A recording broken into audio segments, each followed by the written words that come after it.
আবার শেষ হতে মাসিকে বললাম, মাসি বেরিয়ে পড়ে আজকে আমরা যাবো ঘুরতে। আমরা প্রথম চলে এসেছিলাম দীঘাতে, তো এখানে অনেক ভালো ঠাকুর প্যান্ডেল হয়েছিল। এখানে এতটাই ভিড় ছিল আমরা ভিতরে ঢুকতে পারছিলাম না, অনেক কষ্ট করে ভিতরে ঢুকতে পেরেছি। প্যান্ডেলটা যে এত সুন্দর করে সাজিয়েছিল, তো আমি ভাবছিলাম একটু ফটো শ্যুট করি। তো এখানে এতটা যে ভিড়, তো কিছু ফটো শ্যুট করতে পারলাম না। শেষ পর্যন্ত ঠাকুর দর্শন করে বাইরে বেরিয়ে চলে এলাম আমরা। সামনে বাজি ফাটানো হচ্ছিল, তো বাজি ফাটানো দেখে এগিয়ে চলে এলাম, কারণ আমাদের অনেকটাই ঘুরতে হবে, অনেকটা রাস্তা আরও বাকি রয়েছে ওল্ড দীঘার পাশে পার্কের কাছে। তো এখানে শুনেছিলাম নাকি অনেকটা সুন্দর প্যান্ডেল হয়েছে।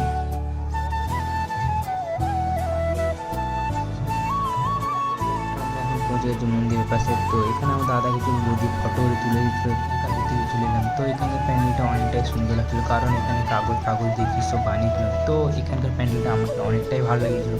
ঠাকুর দর্শন করে বাইরে বেরিয়ে চলে এলাম, ভাবছিলাম ফাঁকা প্লেসটা কোথায় হবে। তো শেষ পর্যন্ত ফাঁকা প্লেস পেয়ে গেলাম ফটোশ্যুট করার জন্য।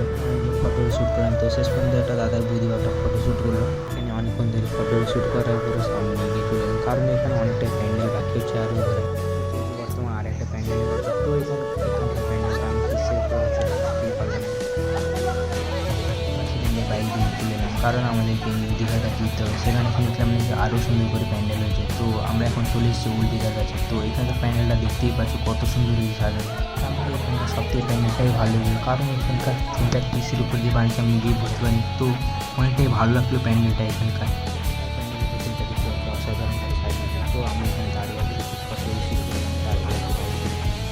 কারণ আমাদের অনেকটা খিদে পেয়েছিল, তো আমাদের কিছু খেতেও হতো।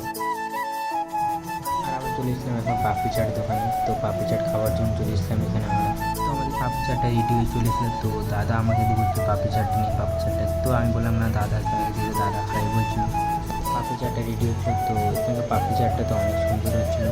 তো আমার পাপড়ি চাটটা চলে এসেছে, তো অনেক সুন্দর লাগতো দেখতে। আর আমাদের পাপড়ি চাটটা খেয়ে অনেকটা লঙ্কা লেগেছিলো, তাই আমরা আইসক্রিম খেয়ে সেখান থেকে চলে এলাম আরেকটা জায়গায়। বলেছে আর একটা প্যান্ডেল আছে, তো এখানে বেশি কেউ লোক নেই, কারণ এটা অনেক গলির ভিতরে, বেশি কেউ জানে না। তো এখানকার প্যান্ডেলটা অনেকটা সুন্দর করে সাজিয়েছিল।